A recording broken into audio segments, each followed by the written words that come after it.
Aquarius, hi, come on in. Great to see you. You know, Aquarius, I'm glad you're here because I'm just about to do an Aquarius 2020 yearly reading and forecast for you. And I've just been doing some spiritual work and magic, I suppose. And I'm kind of, the reason why the lighting's dim is because I'm in the zone and I just want to stay in the zone just for the moment, and it's really good for the reading. But what I will do is I'll bring a lamp over and shine it over the cards so that you can see the absolutely gorgeous artwork in these cards, you know, while I'm doing the reading for you. And I'm going to pull one card for each month, all right, of the year. And I'll see what they have to say for us. Let's see what's going to happen now. There you go, that's the business. That's the way. Come on, show me the magic. Show me the magic. Here we are. Well, this has come out clearly saying, I'm the King of Cups and I'm here for January. And this is saying, February, the Empress. God, I love the Empress card. It's a really, really, really reaffirming card for women and for men as well, but particularly for women, for reasons that I will go into. This is obviously making itself known. And what is that? That's the Nine of Wands. Oh, what are you going to mean? Nine of Wands? See what there might be, shall we?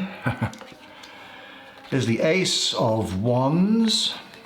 Gee, both ends of the scale there. There's the Eight of Cups. What have we got up to May, are we? Here's June. What's this?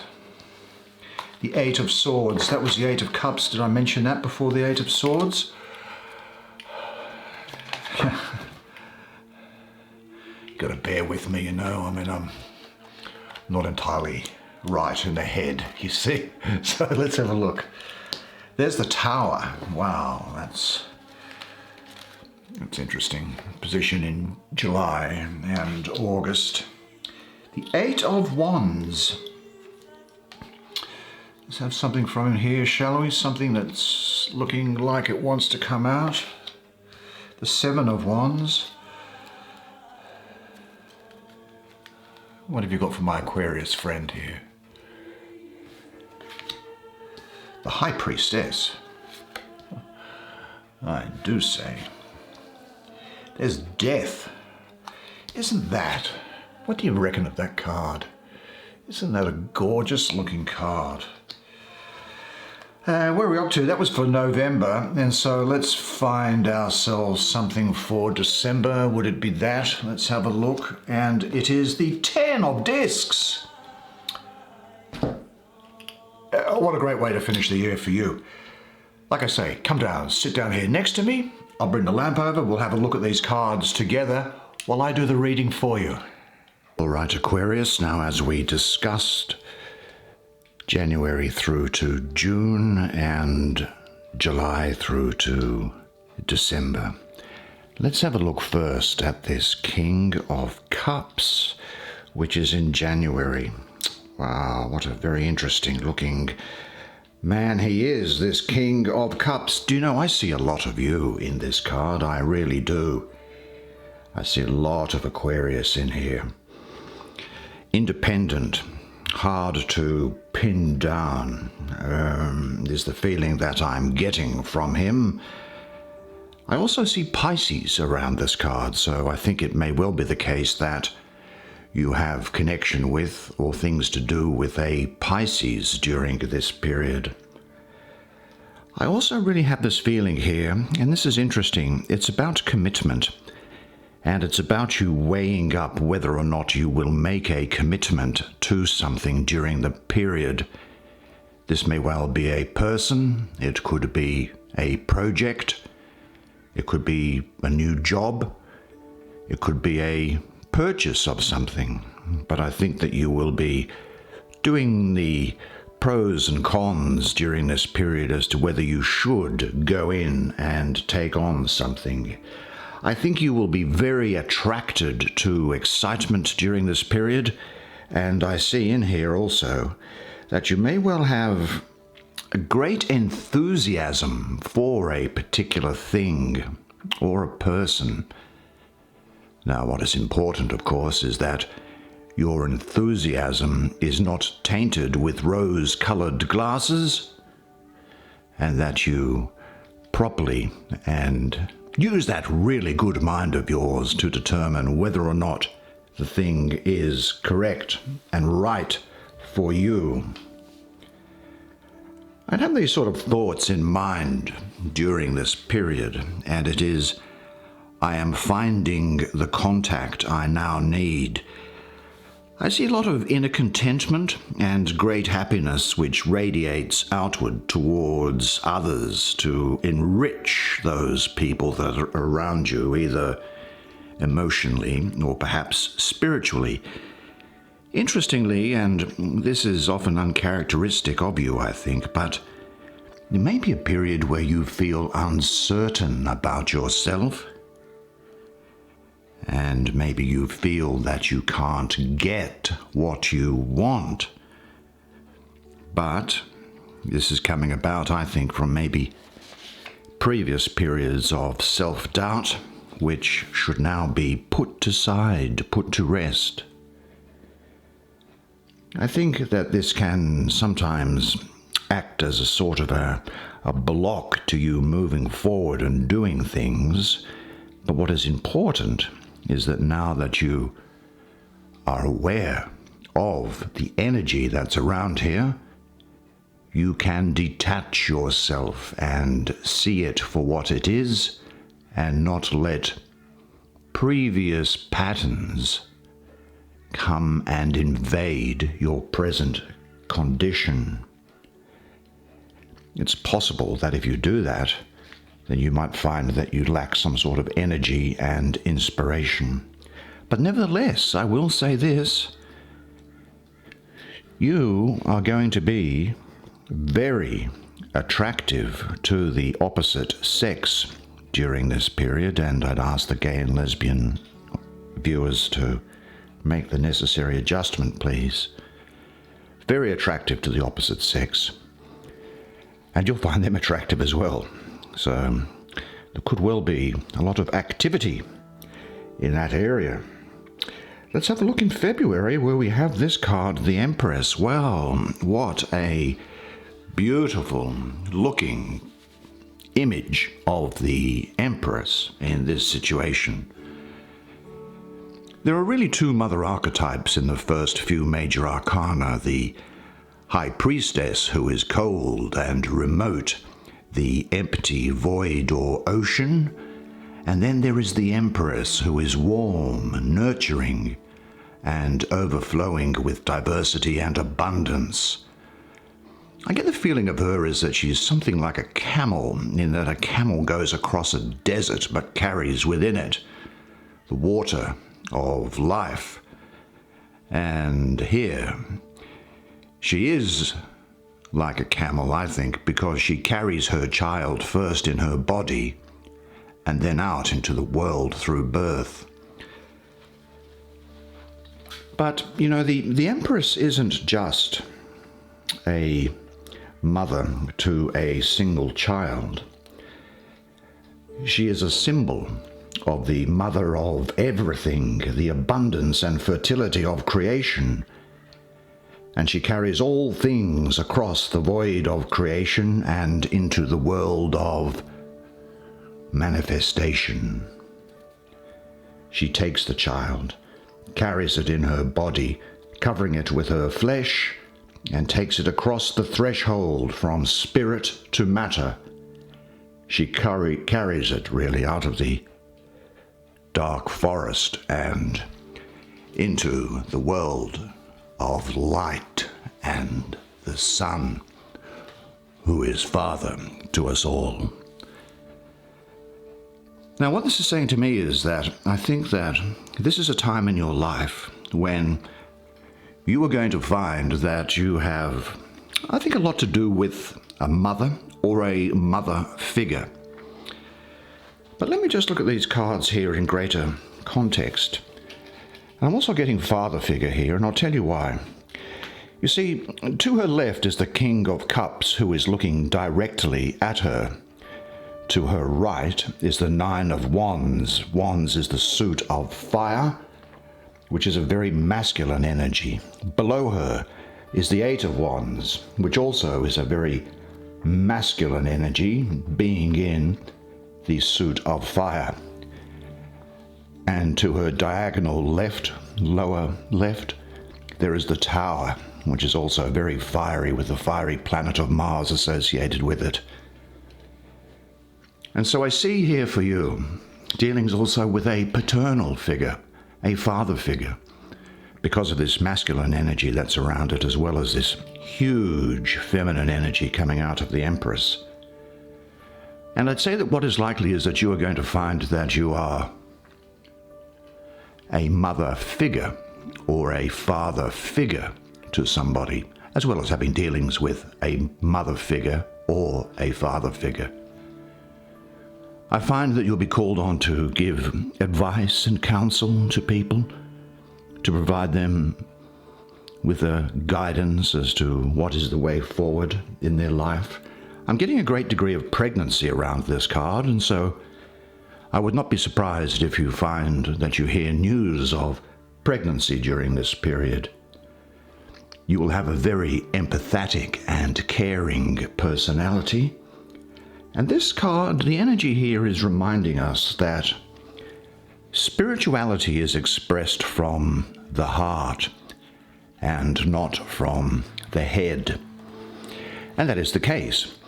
You understand your connection with the divinity in your everyday life, where you just go about eating, drinking, working, having fun with people, enjoying passion with somebody. I'm just getting these thoughts that are coming through me, and it is that you are about me and through me. Your kisses are all at once in all places. The moist folds of your skin are open and engulfing and devouring the whole of me. Yet I am the gate, and the shaft of your burning and luminous love impales me and rips me and feeds me, even as your mouth, your touch, your womb swallows me up. Yeah, I think a strong love for nature. You will be a natural parental figure, I'm getting at this time. And I don't think you're going to be easily characterized as being either emotional or intellectual during this period. I think you'll have a very healthy balance of the two. But this is also saying that this is a time for you to be nurturing yourself. Do you know, you give so much of yourself. You can overextend yourself, sometimes to your own detriment, I think. And this is an energy, a message that is saying that now is the time for you to spend some time and care upon yourself. I have this thought in mind, and it is, I give and receive wisely. I realize that the capacity to receive is equally as powerful as the capacity to give. I value the healing power of beauty, harmony, and love. I am filled with power and beauty. Yeah, very much a time for you to be spending some time with yourself, I think. Here we have the Nine of Wands in March. Now the Nine is, good Lord, I hope this tiger has been fed. I don't want to end up on its dinner menu this evening. Let me see. Well, first of all, the 9 numerologically is a beautiful number for me. It is the number of that always returns in on itself. For example, 9 2s are 18, 1 and 8 are 9. 9 4s are 36, 3 and 6 are 9. 9 5s are 45, 4 and 5 are 9. And you can continue doing that. And you'll always end up with the number 9. The number 9 also refers to an area of divine emanation which exists just prior to the materialization of space and time, of matter as we know it, as this physical life that we're aware of. And associated with that is the planet of the moon. Now, astrologically, I see the moon ruling the second decan of Sagittarius. I call this card the Lord of Great Strength. So we have a double lunar influence. We have the moon associated with the number 9, and we have the moon in Sagittarius. Now, the moon is about flux and change, and I think what this is saying to you is that there are going to be periods during this month where you will be called upon to deal with issues where you call on your determination, your strength of character, courage under fire, standing up for what you have worked for, and having a good, strong belief in yourself. Very important, and this is what is going to be happening for you. I think what's also interesting is, let me pull this out so we can see it in the context of the other cards. This card, for me, in the position that it's in, really speaks to me of endurance, where you reach into yourself and discover new depths of strength and power that you never thought that you had. Now, you may encounter obstacles, of course. We all do. It's normal. But the point is, you will have the strength to overcome them. I think that when this card turns up next to the Empress like this, and with this Ace of Wands coming directly after it, I think what it is saying is that you can be reassured that you have what it takes to get by, even in times of difficulty or stress. And you'll have an inner strength which is going to rise up and guide you towards your goal. Now, in the process, you're going to learn a lot more about yourself and learn more about your abilities as well, and your talents, and you'll gain a new all-round perspective which brings security and self-confidence. Well, here is another card, which is this fiery energy of wands. And in this case, it is the Ace of Wands. Now, aces are the seed of the suit. They represent pure potential. They represent, if you like, for those who have a rudimentary knowledge of physics, they represent what might be called in quantum mechanics the wave of possibility that you reach into and grasp to make something turn into reality. And I think that the people who are going to be important to you during this time include, I think Leo and Virgo and Cancer. I call this card the Lord of the Root of the Power of Fire. And it's particularly great card for you to be having at this time of the year. Because what this is saying is it's taking that energy that was with you before, and it's now saying that this is a time in your life where you have a breakthrough moment of insight, and you are going to feel inspired and motivated to move your life forward. I think there's going to be a very big opportunity opening up for you.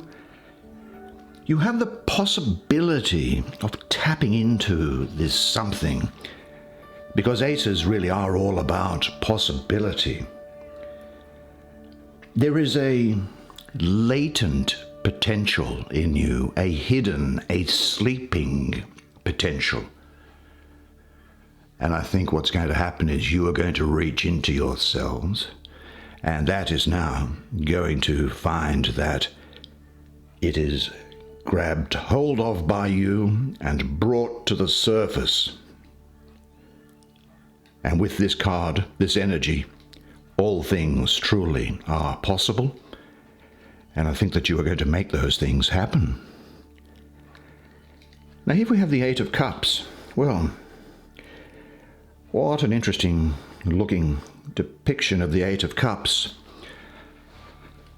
The first thing that I'll say is that I love the number 8 from a numerological point of view, because it's about balance, it's about harmony, it's about decision, and it's about power. It also is a very harmonious number, so I see a great degree of harmony being brought into your life. Now, I'm looking at the image itself, and the young woman is draped in what looks like a lion's skin. Well, to me, this is reminiscent of the hero Hercules, who we come to know him today. Now, Hercules was fathered by the king of the Greek gods called Zeus, and by a human mother called Alchemy. Yes, so we have a person that was half divine and half human. Yeah, that's a theme we've heard before, haven't we? Now, what was important is that the woman, Alchemy, at the time was a married woman, and Zeus, because it's good to be king, thought, well, I'll go and have sex with this woman. But what he did was he took the form of the woman's husband. And the woman's husband was, in fact, a general who was away fighting war on behalf of the state.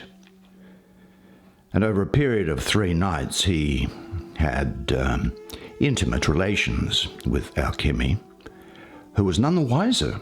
She thought it was her husband.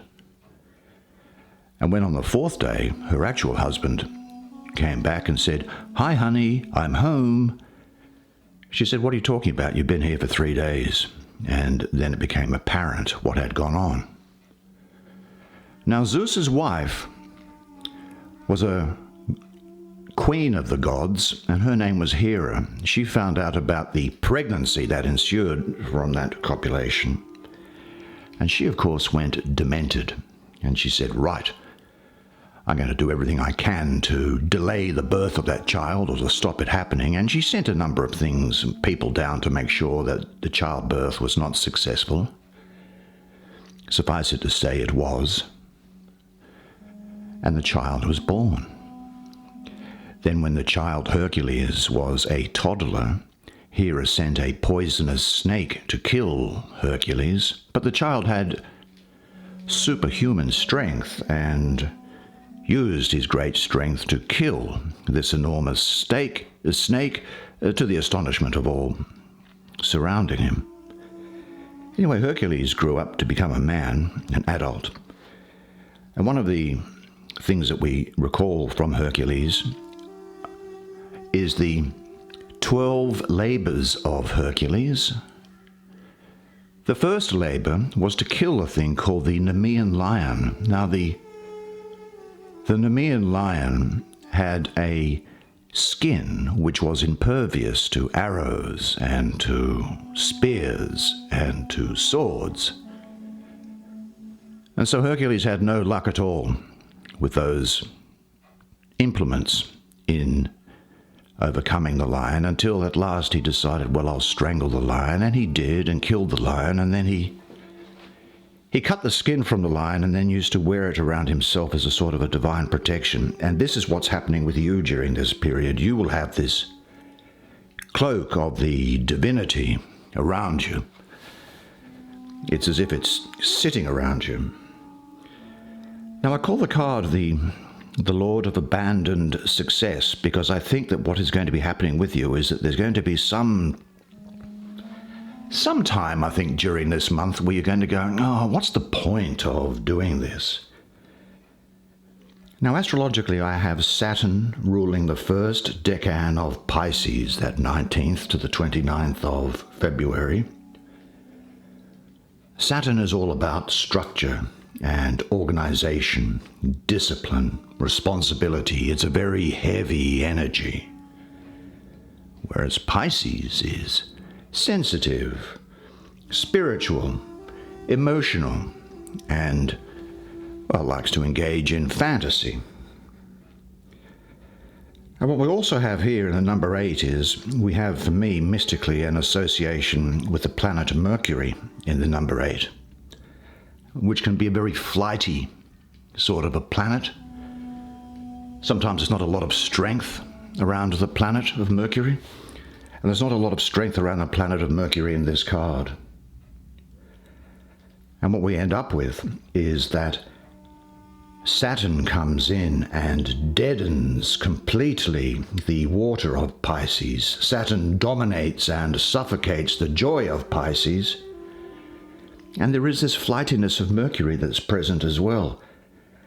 So the overall influence represents dark Saturn with no growth. Now, the other thing is that in ordinary astrology, remember I had Saturn in Pisces, Mercury is in detriment in Pisces. So there's some sort of a feeling of stagnation and emotional blockage, I think. What you might call laziness, but I don't think it is. I think it's really just sort of taking time to recalibrate yourself, is what I'm getting.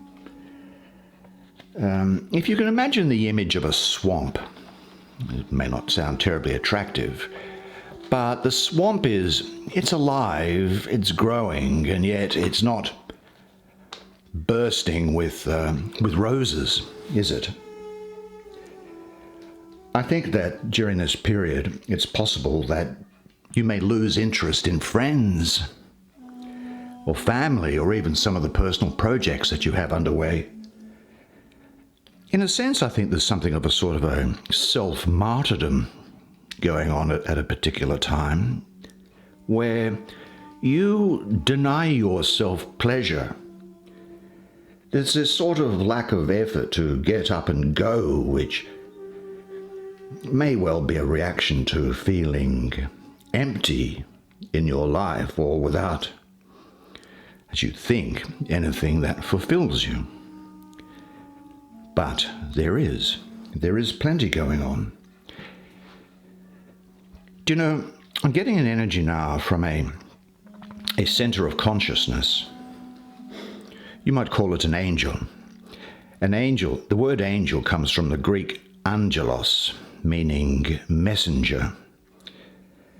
And the angel's name is Reahael. Reahael. Now that is one of the 72 names of God.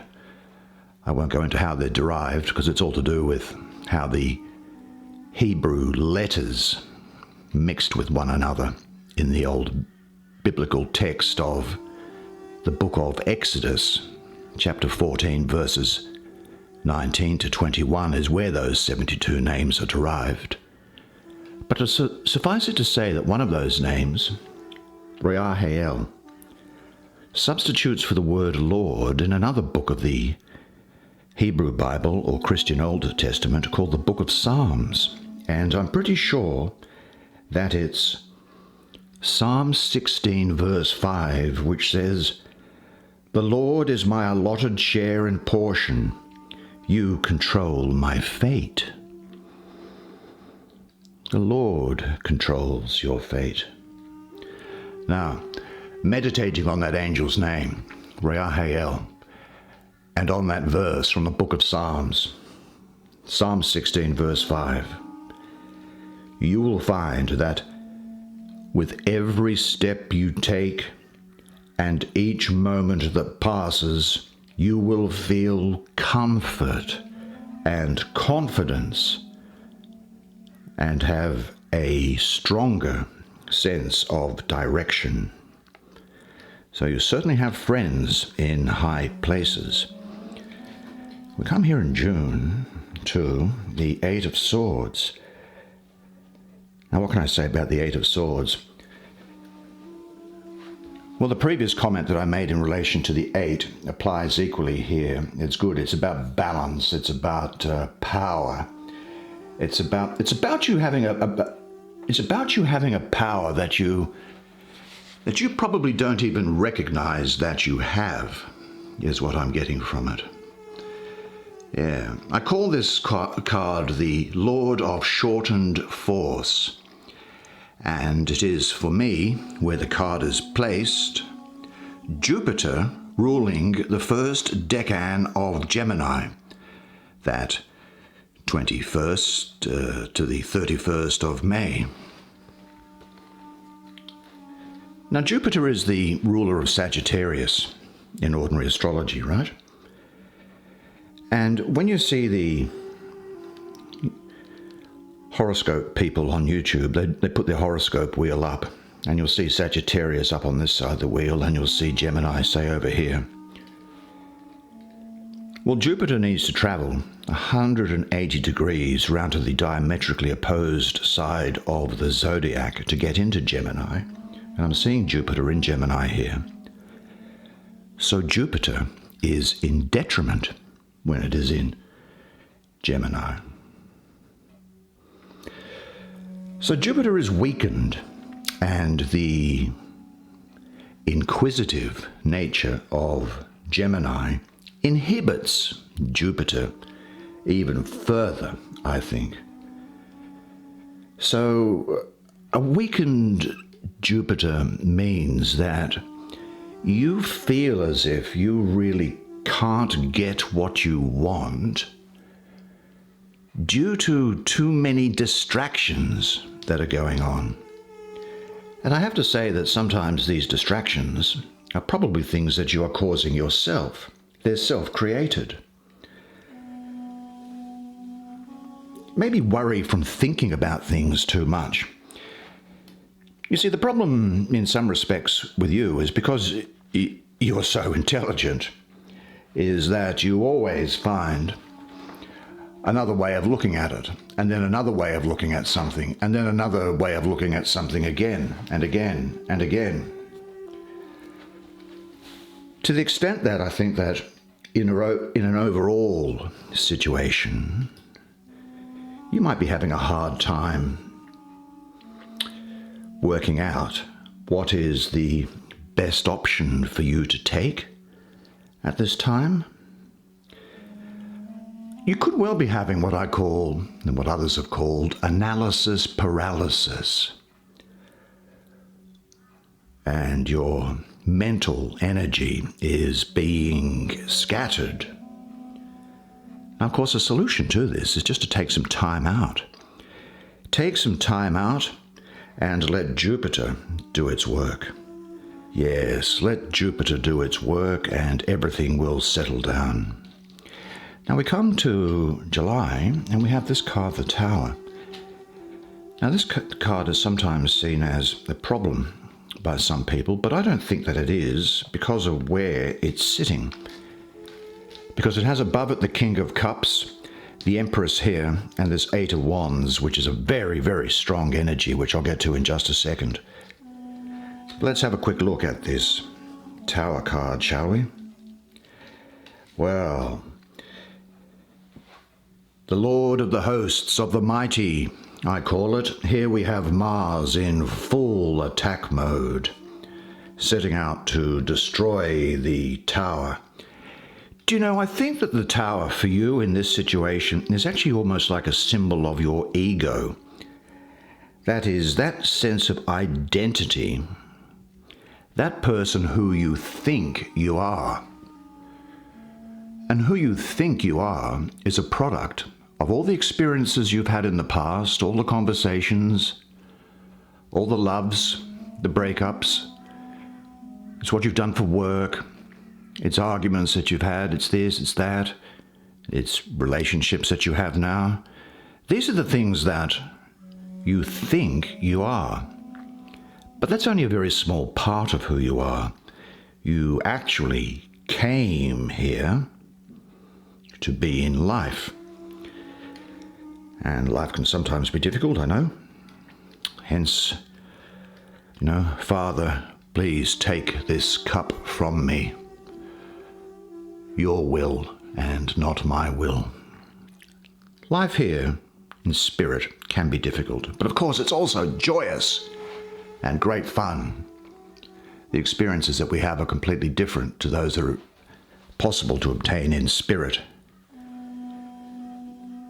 And I think that what this is doing is that this very small part of who you think that you are is kind of being broken down, and you're getting a grander or a broader view as to who you actually are, your greatest self, the real true you, the real true self.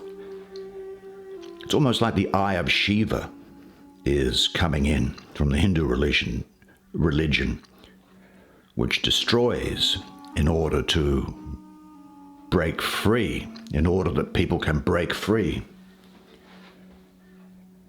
Now, this is about release. It's about revelation. It's about the breaking down of old forms or patterns. I think it also represents something of a calm after the storm. I have these thoughts that are coming through. Strike. Oh, take me now in an instant. Strike with the passionate strength of thy love to overwhelm this silly thought I have of thee, this struggling artifice. Flood the channels of my nerves with the lightning current of thyself. It's possible that this might be a bit of a time of turmoil or breaking down of things when you seek to understand how you could have been so mistaken about a situation or a person which you now have to come to terms with.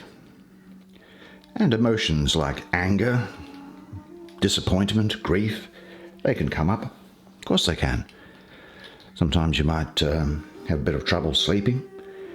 These things can come about as a result of relationship breakups or things not going your way in the workplace or difficulties with suppliers or customers. But the important message from this card that's coming through very strongly here is that with the destruction of the old comes the new, and you can eventually look at life in a much more meaningful way, which makes you stronger and wiser. There is, I think, going to be some sort of major internal change. It's almost as if the divine spirit is going to move through your psyche and burn out anything that is fake. I had this thought in mind during this period, and it is, who I think I am is a belief to be undone. I have the ability to restore myself at all times. I am not inside my body is inside me. Now there's then going to be some pretty quick action needed to be taken by you, probably in relation to some of the insights that you've had in that time in July. Well, here we have another 8, the 8 of Wands. Well, the same comments, of course, apply. You've got another 8. I see this card as being a very short energy card. It's a fast acting card. It's a card which is saying, strike while the iron is hot. You've got things to do, make a decision, and then work. I see the card as being one which is, for me, astrologically, well, I call it the Lord of Swiftness, this card itself. And astrologically, for me, it is Mercury ruling the first decan of Sagittarius, that 23rd of November to the 2nd of December. Now, Mercury is the planet of communication, and Sagittarius has the swiftness of the arrow. And this is going to produce in you, I think, something of a restless intellect. I see it all about the overcoming of obstacles, events moving very fast, blockages being removed, opportunities arriving quickly. And I see that the results of the things that you have been working towards are actually going to be imminent in that period. This is, in wands, it's a suit of fire, and we always imagine flame, don't we, when we see fire? But here, I see a real refinement of that fire in this suit, almost like electricity, almost really focused, very narrowly focused, and enormous voltage and power coming through in a single direction. And that's the influence of Sagittarius and the arrow of Sagittarius. I think you're going to quickly complete a project that is underway. I think you're going to be very busy, as this card has got a lot of energy that is propelling you forward. But I'll say this, though. You need to determine where your energy is going to be focused. Focus it in on a narrow point and then go from there. Tremendous energy pushing you forward. Gee, I need some energy like that. Here we have the Seven of Wands. Hello, Seven of Wands. Well, the first thing that strikes me is the colour green in the... Well, you had the Eight of Wands there, and now you've got the Seven. The colour green is... esoterically for me is associated with the planet of Venus, and if you look at the number 7 on the card, that also refers, well, firstly it refers to an area of divine emanation prior to the appearance of matter, which relates to overcoming, it relates to making things happen, it relates to pushing forward. In a nutshell, it relates to victory. And associated with the number 7, mystically, for me, is also the planet Venus. And so I was interested to see this colour here as well. Now, astrologically, for the card, I see Mars in the 3rd decan of Leo. 13th of August to the 22nd of August type of thing. But the thing is, this... See, up here you had the Ace of Wands. You remember that? It was just above it. And now we have the 7. Well, that Wand's energy is moving away from the Ace, and the further down that we go, the more dissolute the energy starts to become, the more wavering the energy starts to become. And the feminine energy of Venus coming from this number 7 further dilutes the strength of the fire in Wands, I think. Now, Mars in Leo. Well, Mars normally likes Leo. Mars and Leo normally get on fine. But in this case, being so low down on the tree of life, I don't think that normal harmony exists. And the feminine energy of Venus does not sit well with the very aggressive masculine energy of Mars. Now, I call this card the Lord of Valor. And you may well think that it is only your Mars... Oh, just bash myself in the head. I'd have to sue myself. My luck, I'd probably lose. So what we have is the the thought that the Mars energy is really only the real impetus, I think, for you to keep going, that you're kind of pushing through things, pushing through obstacles. But the point is that you are doing it. You're getting through things. This is not a card which says that you are going to fail. This is a card which is saying that you are going to succeed. But it's possible that you might feel as if at a point in time there that you're kind of fighting a losing battle, that you're sort of sitting on a sinking ship or something, and that it's only your courage which is keeping you going. You might think, oh, look, maybe I haven't been dealt the best hand in relation to things.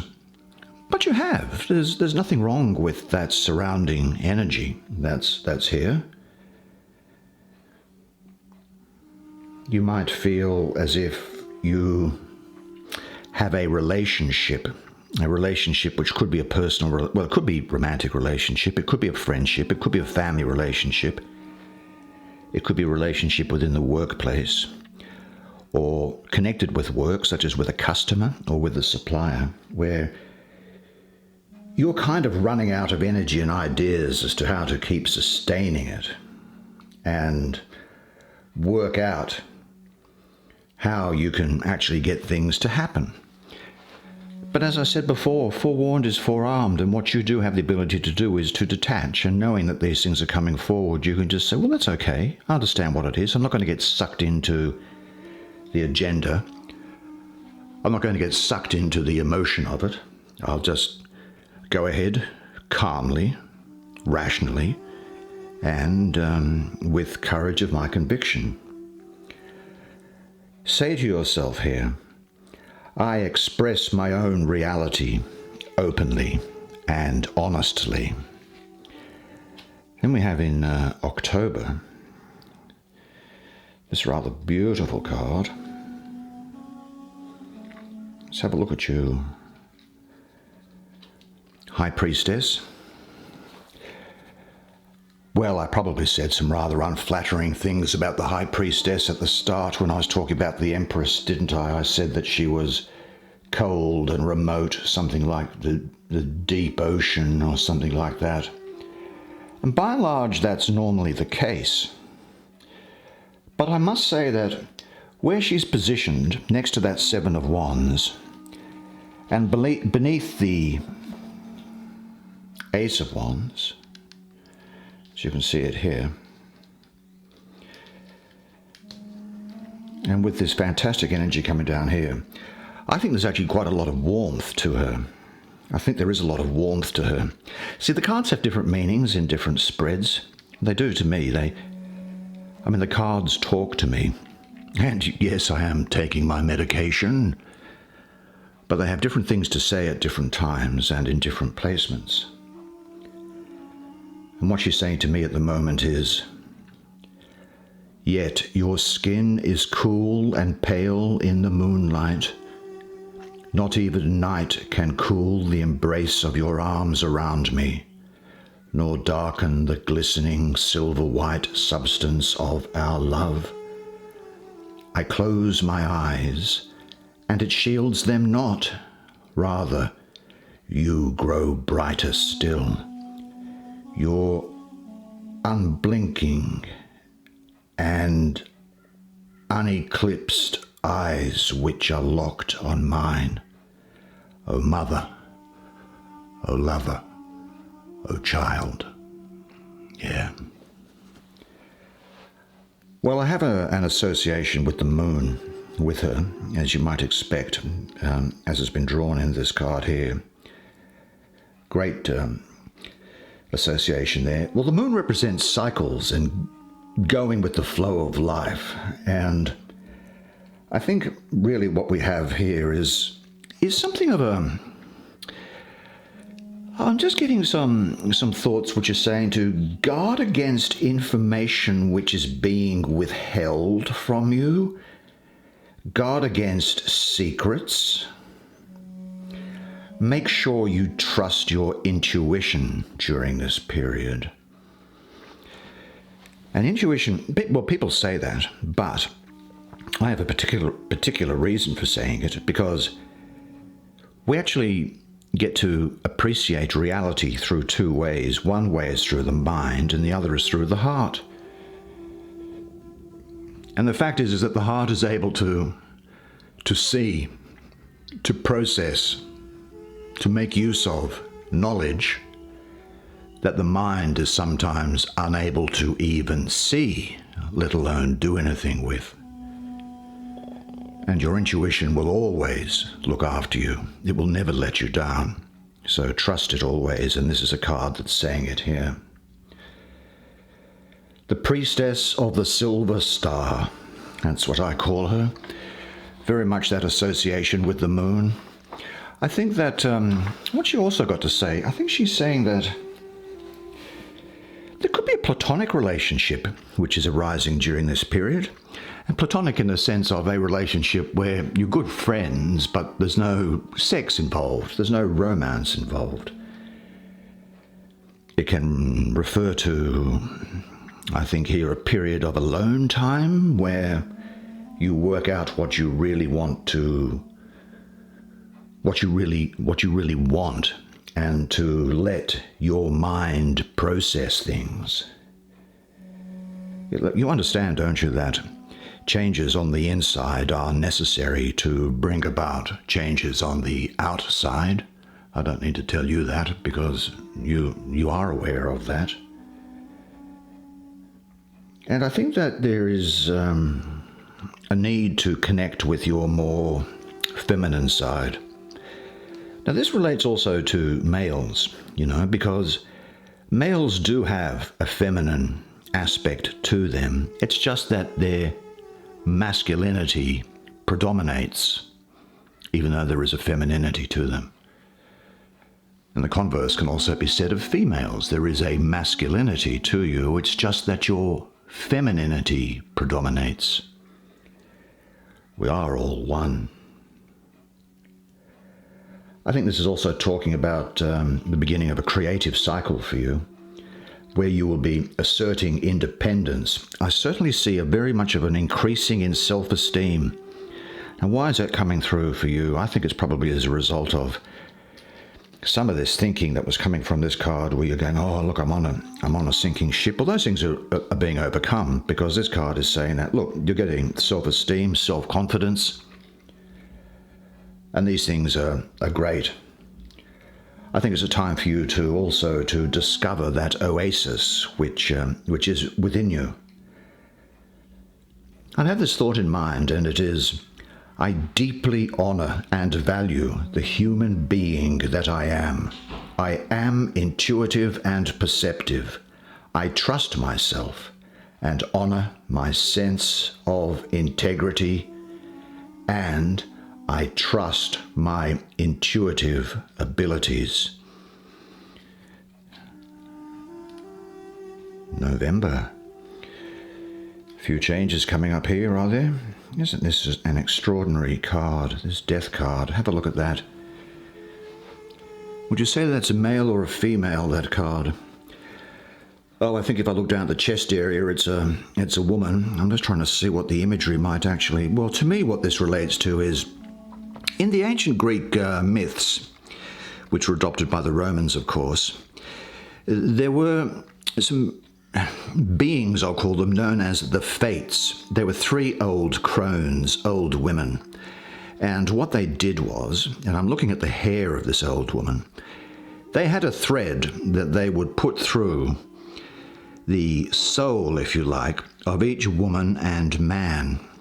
And by pulling on the thread, that would determine what was going to happen to the person, hence your fate. This is for me one of the fates, and I think it's the fate that has to do with that one which ultimately took the thread and cut it, such that the person died. Now, but look at this though. These two flowers here, they also represent to me life and beauty. That within death there is, well, certainly within death there is life and beauty for us after death.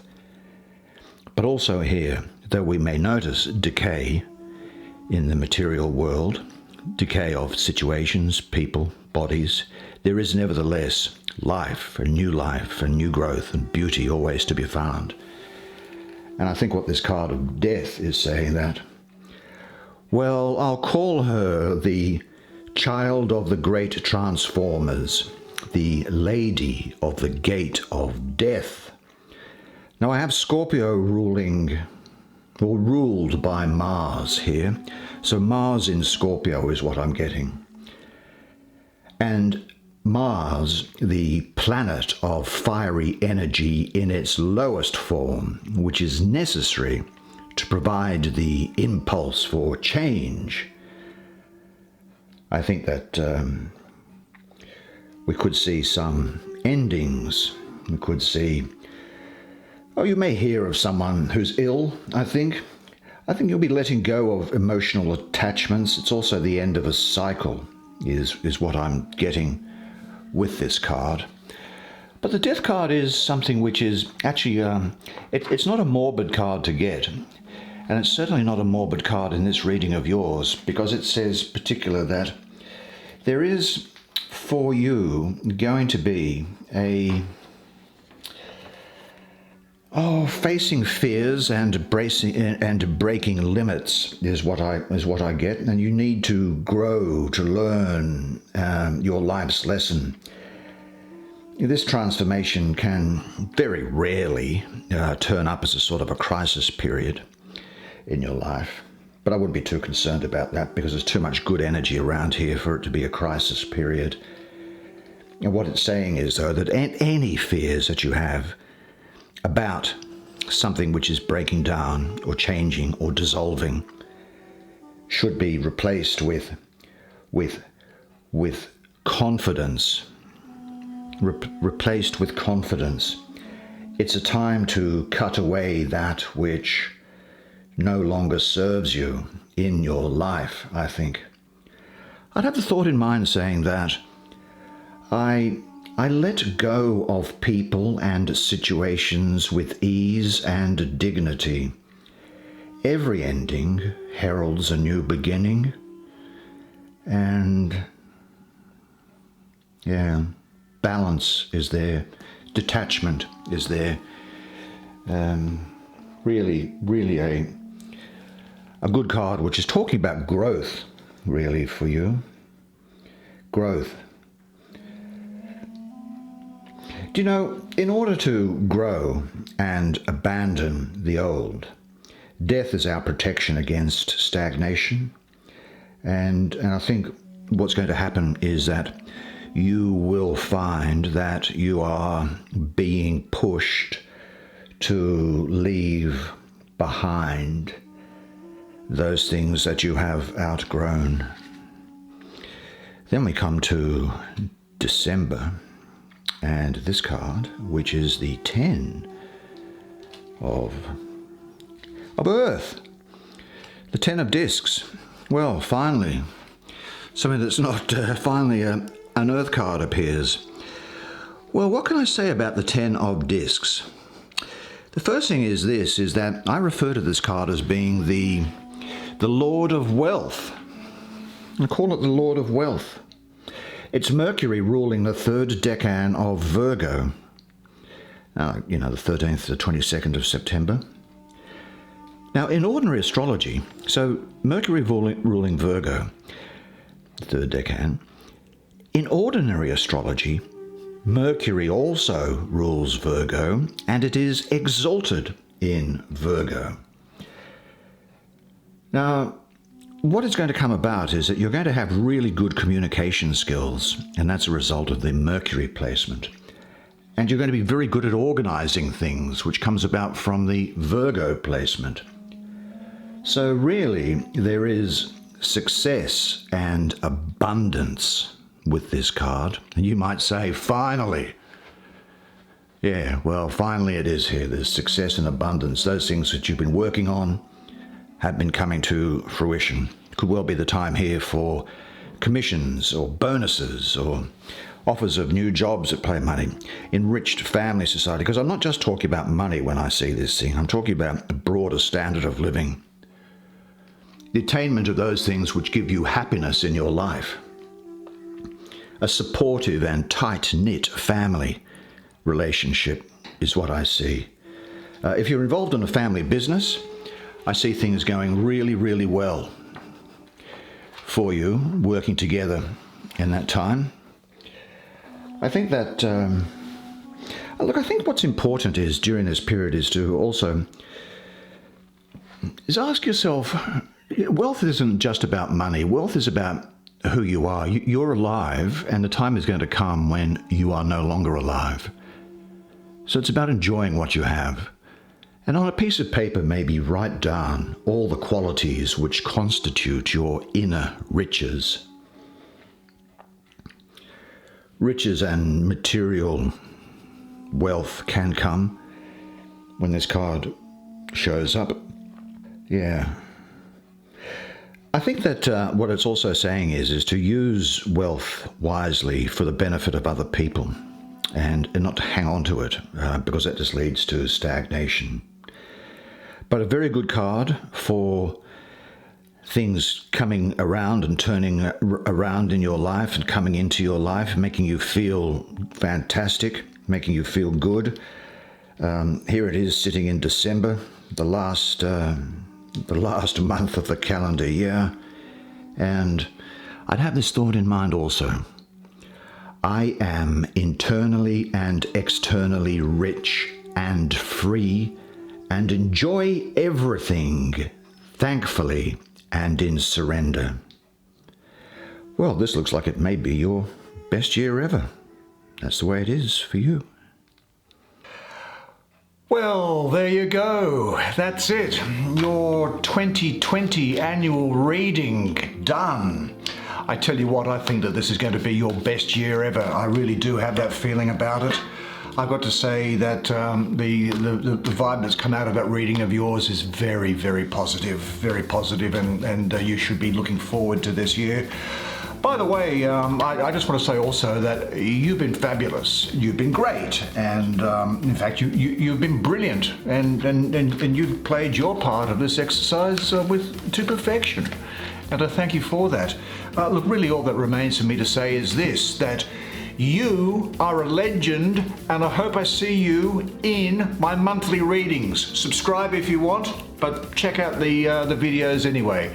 Until then, bye for now.